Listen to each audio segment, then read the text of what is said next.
Y hablando de buenas noticias y de queridas amigas, está con nosotros Carmen Galuso. Buen día, bienvenida y feliz cumpleaños. Gracias, Alejandro. Buen día, amigos y amigas de La Mañana en Camino. Pasó hace unos poquitos días, pero es la primera vez que te vemos. El martes fue. Bien, pero el viernes no aplica. Además, vos sos de esas que no festeja el cumpleaños antes que llegue el día. Ah, no, ¿verdad? Pero lo festejo muchos días después. Anoche hicimos un festejo re lindo. Buenísimo, me alegro.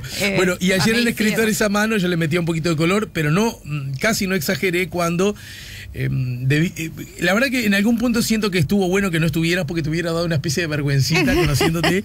Sí, me da vergüenza ahora que lo decís. Tanto Raquel Méndez como Tabaré Acosta y por supuesto yo hablamos tanto de vos y como corresponde.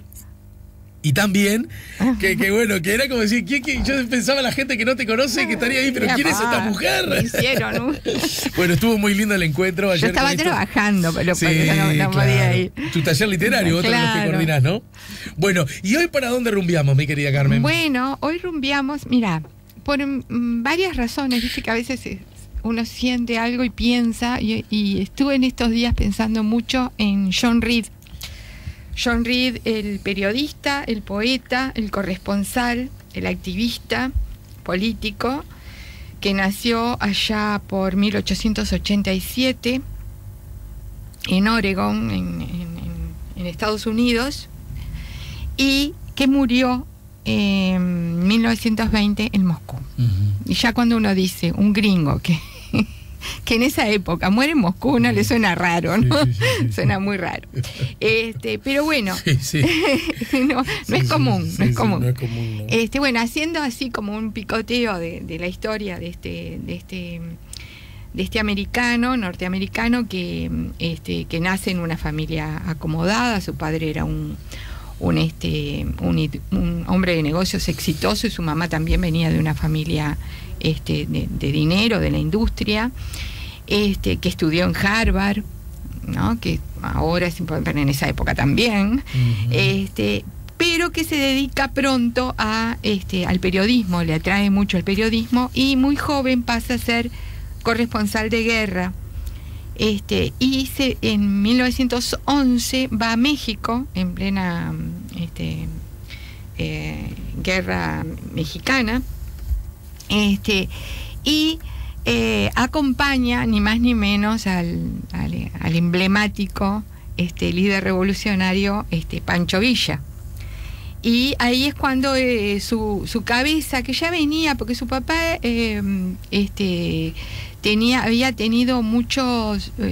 había luchado mucho contra la corrupción en lo que tenía que ver con la industria maderera, que era a lo que él se dedicaba. O sea, como ya ciertos valores de frente a la injusticia ya le venían de su familia. Su mamá era conservadora, pero su papá era más contestatario. Se ve que alguna cosa de su padre le quedó. Y bueno, y va allá allá a México. A México, y bueno, y ahí empieza su cabeza. Él va como corresponsal de guerra norteamericano, cuando además había va a haber una intervención en esa guerra norteamericana, que es la que va a ir en contra de la revolución. Y sin embargo, él como que está puesto con los ojos puestos del otro lado, del pueblo mexicano, tiene una admiración increíble por Pancho Villa. Es toda una leyenda. Se deslumbra un poco, ¿no? Se deslumbra, pero es que era un personaje deslumbrante, más para un americano, ¿no? Probablemente él venía con mucho prejuicio y llega allí y se encuentra con otra cosa. Y te decía que me viene mucho. Bueno, voy a seguir con unas cositas más. Él después vuelve a Estados Unidos, escribe para mí el libro más hermoso de John Reed, que es México Insurgente. El más famoso. Yo te iba a decir, el más famoso es el otro, ¿no? 10 días que estremecieron al mundo, que creo que la primera edición le pusieron los franceses 10 días que conmovieron al mundo, pero bueno, el título original es que estremecieron al mundo. Es por lejos el más famoso, el más leído, el más traducido, el más...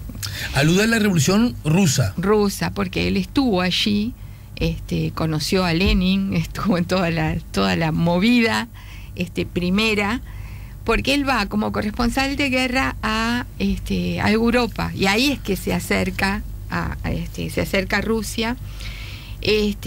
Bueno, de la guerra también escribe otro libro que se llama La guerra del este de Europa, que no es tan conocido, el más conocido es y que es el registro,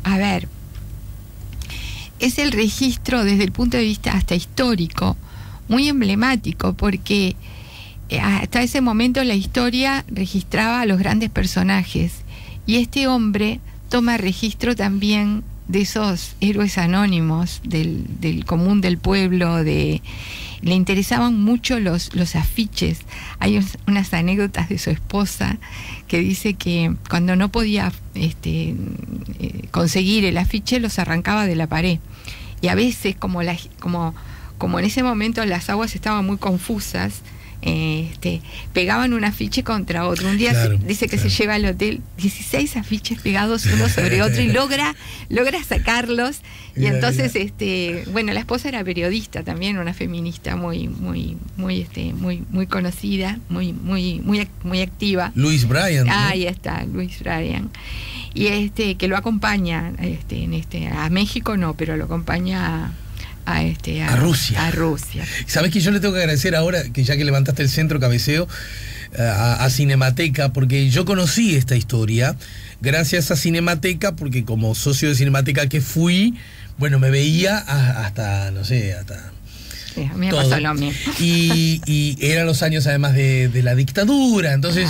El flujo del conocimiento de las artes, bueno, huelga decir que estaba acotado. Y entonces, bueno, entonces yo vi que los japoneses, que los rusos, que Berman, vi Berman, una y otra vez los ciclos enteros. Y también vi Rojos, la película norteamericana de Warren Beatty, dirigida por él, actuada por él, multipremiada. Y que me dio como... Yo no tenía ni idea, ¿no? De John Reed, de los 10 días que televisión al mundo, y a partir de ahí después di con el libro. Empezaste a investigar. Te pasó al revés. En lugar de terminar en la película, arrancaste en la película. Mi puerta de entrada fue la película, sí, lo digo siempre. Este hombre, sus obras han dado para muchísimas películas, porque se hicieron películas de su esposa, se hicieron películas de la vida de él, se hicieron películas sobre México insurgente. De ahí se sacó material para hacer películas sobre Pancho Villa. Claro. Aparte de las que había de Pancho Villa, porque a Pancho Villa le gustaba mucho la prensa. Entonces él recibía mucho a los periodistas. Entonces hay una película que se filmó y que se estrenó en Estados Unidos. Alguna vez escuché, creo que alguna cosa me la comentó el profe Buquet, el padre de Daniel, ¿verdad? Murió hace poquito, un hombre muy conocedor de México, de hecho del exilio vivió en México, y alguna vez hablando de la Revolución Mexicana, y le hablaba de Pancho Villa y que había entendido el rol de los medios, más allá de su ego y de su carácter personal. Claro. Pero también él entendía que ahí se jugaban los partidos también. Es más, yo me pregunto, todas esas leyendas que hay de Pancho Villa, ¿no? Que no se sabe bien sus orígenes.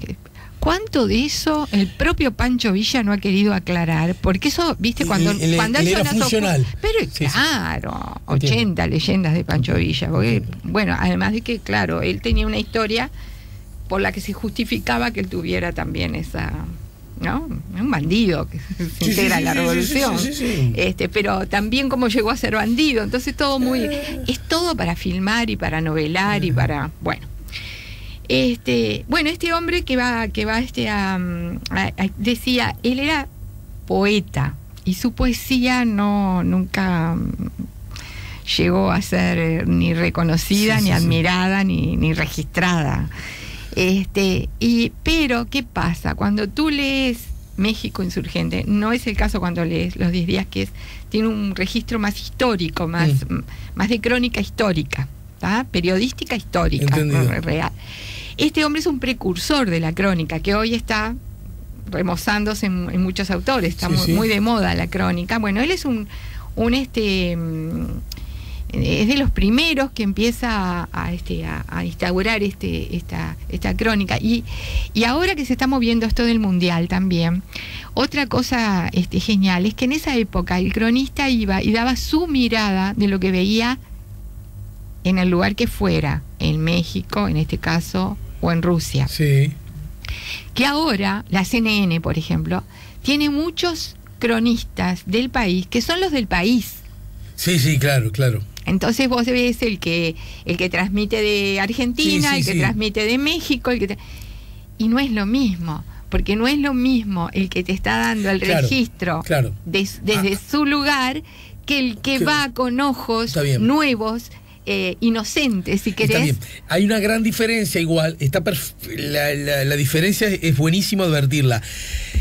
Sucede que también en aquella época el medio al que representaba John Reed, ¿no?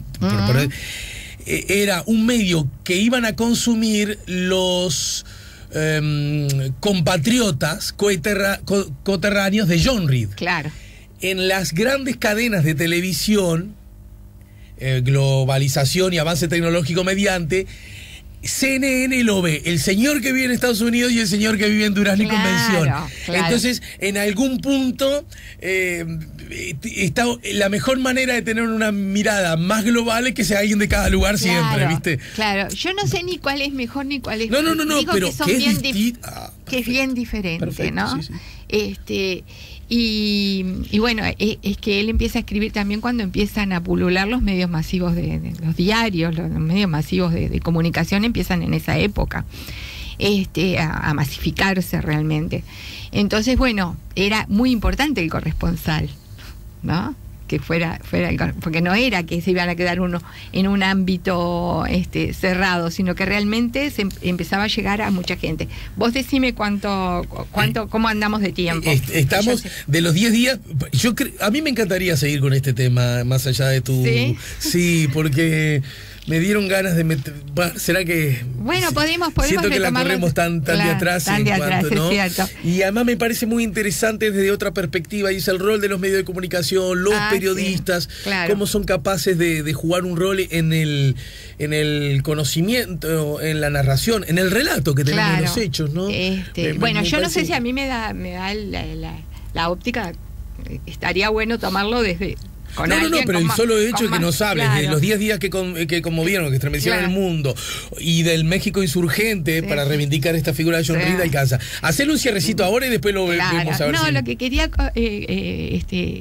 coordinarlo con la literatura es que él escribe este libro que es como la síntesis, donde recoge todas las crónicas que fue enviando y todo lo que fue viendo y vivió en México. Pero esto, desde el punto de vista formal, hoy yo diría que es una novela. Y no fue la intención de John Reed. Tiene valor histórico porque todo lo que cuenta. ¿Cómo decís que México Insurgente es una novela? Para mí es una novela. Si viene un autor hoy y te lleva a vos y esto decís, es una forma de novela. Exactamente. A pesar de que todo una novela histórica, sí. ¿no? Pero ¿por qué es una novela? Por la estructura que abarca, porque hay un personaje histórico que sigue que le da unidad a lo que pasa en el libro, intercala corridos, intercala cosas que cantaba la gente, tiene intertextualidad. Vos la analizás desde el punto de vista literario y tiene todos los componentes de una novela. ¿Se consiguen esos libros, Carmen? Ay, mira. Si vas a una librería, ¿los encontrás? Yo lo encontré por el Mercado Libre y era el último ejemplar que había donde yo lo compré. Mirá el estado que está. Sí. Y no sé, cuesta mucho conseguirlos. Y lo que deberían reeditarlo, porque es hermoso. Lo otro es la forma bella, porque claro, como a él le gustaba la poesía, a él en la poesía no le fue bien, pero a él le tiraba eso. Tiene unas descripciones tan hermosas que bueno, era un poco lo que quería decir, que a veces era un periodista que quiso ser un poeta que no le fue bien con la poesía. 10 días que conmovieron al mundo. Un viejo ejemplar veo que está en justamente Mercado Libre a 300 pesos. ¿Viste? Claro. Y veo que hay uno solo. ¿Viste? A lo mejor estamos ayudando a que lo vendan o a que le suban el precio, no sabes. Ahí está. Y sí, no, mira que yo recorrí la feria de Tristán y no encontré. Ahora, claro, Mercado Libre acapara mucho lo que antes encontrabas en las tiendas. Ah, también es cierto. Claro, la gente eso, que tiene desvía algo para ahí, lo muestra por ahí. Porque le es más resulta rápido comprar por... Y México Insurgente, veo que hay algunos ejemplares. ¿El que vos tenés, a cuánto lo pagaste? 200 pesos, creo. 220 lo están vendiendo. ¿Viste? Te ahorraste 20 pesos. Y hay otro de 390 que es Otra edición. Otra edición. Yo quería sí. esta, Sí, claro. Esa sale a 220. ¿Viste? Bueno, Carmencita, lo dejamos por acá, ¿te parece? Por supuesto que sí. La seguimos la semana que viene. Además, ahora además los 10 días que como vieron el mundo viene bien porque estamos en el Mundial de Rusia, ¿no? Exacto. Bueno, que volvió a ser Rusia. La miramos desde otro costado.